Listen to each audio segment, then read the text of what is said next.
Hello viewers, welcome back to TTRC Raigarh. So आज का हमारा सवाल है divide 15 into 2 parts such that the sum of the reciprocals is 3/10। सो मान के चलते हैं एक भाग x है, एक हिस्सा x है। तो अगर एक हिस्सा x है तो दूसरा हिस्सा क्या होगा? 15 को क्योंकि हम दो हिस्सा कर रहे हैं तो एक x हो गया तो दूसरा 15 माइनस x होगा। फिर क्या दिया है कि उनकी रेसिप्रोकल की अगर सम करेंगे तो 3/10 होगा।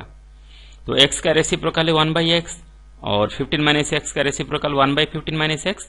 तो उनकी सम हमें मिला 3/10, ये हमें गिवन है। तो अभी इन दोनों को ऐड करेंगे। इन दोनों का डिनोमिनेटर है x और 15 माइनस x। इन दोनों की एलसीएम हमें मिलेगी x into 15 minus x। LCM divide by denominator multiply by numerator हमें मिला 15 माइनस x। और यहां पर LCM divide by denominator multiply by numerator हमें मिला x। सो 15 minus x plus x, minus x plus x cut हो जाएगा। 15 बाई ये x इंटू 15 माइनस x, ये हो गया 15x minus x square equal ये जैसे 3/10 वैसा का वैसा रह जाएगा 3/10। ठीक है, अभी यहां पर हम क्रॉस मल्टीप्लाई कर देंगे तो हमें मिलेगा 10 इंटू 15 150 और 3 into 15x minus x square, वो मिला हमें 45x माइनस 3x स्क्वायर। ठीक है, अभी थोड़ा स्क्रीन को नीचे करेंगे, नीचे का ऐसा दिख नहीं रहा है। हाँ, हो गया। तो फिर आगे जाएंगे, हम यहां तक थे। तो अभी क्या करेंगे कि ये दोनों टर्म को हम ट्रांसपोज करेंगे इस साइड, क्योंकि यहां पे देखिए एक्स स्क्वायर का कोएफिशिएंट हमारे पास माइनस है, तो उसको प्लस करने के लिए हम इन दोनों टर्म को ट्रांसपोज करेंगे लेफ्ट हैंड साइड में। तो हमें मिलेगा 3x square minus 45x plus 150 equal 0।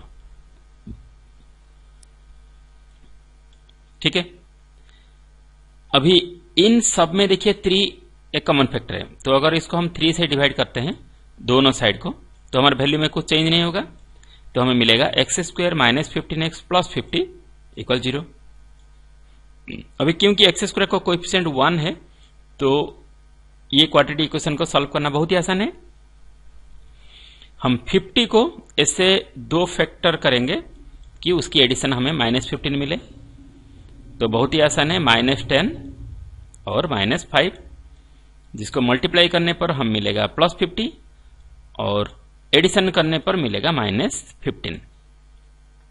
ठीक है, तो एक फैक्टर हमारा हो गया x माइनस 10 और एक फैक्टर हो गया x माइनस 5 इक्वल 0।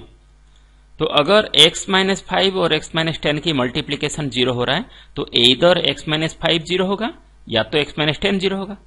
अगर x माइनस 5 0 है तो हमें x की वैल्यू मिला 5, और अगर x माइनस 10 0 है तो हमें x की वैल्यू मिला 10। सो जो दो पार्ट हमें चाहिए वो एक है 5 और एक है 10। तो क्योंकि दोनों का सम 15 है, मान लीजिए हम एक पार्ट 5 लेते हैं तो दूसरा ऑटोमेटिक 10 होगा, और एक 10 लेते हैं तो दूसरा ऑटोमेटिक 5 होगा। इसलिए ये दोनों ही आंसर हैं, 5 और 10। अगर आपको ये आसान लगा तो वीडियो को लाइक कर दीजिए और चैनल को सब्सक्राइब करिए और अपने दोस्तों के साथ शेयर करिए ताकि उनको ही मदद मिले। Thanks for watching, have a good day, जय हिंद।